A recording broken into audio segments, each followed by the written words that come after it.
Meaning of handmaid.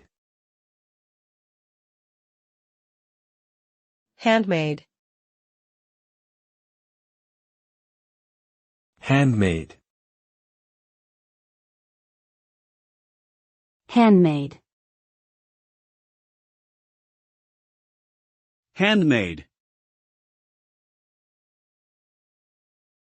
The term handmaid refers to a female servant or attendant, typically in a subservient position.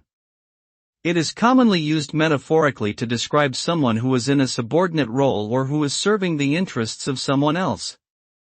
In modern times, the term has been used to describe women who are subservient to men or to societal norms that limit their autonomy and agency.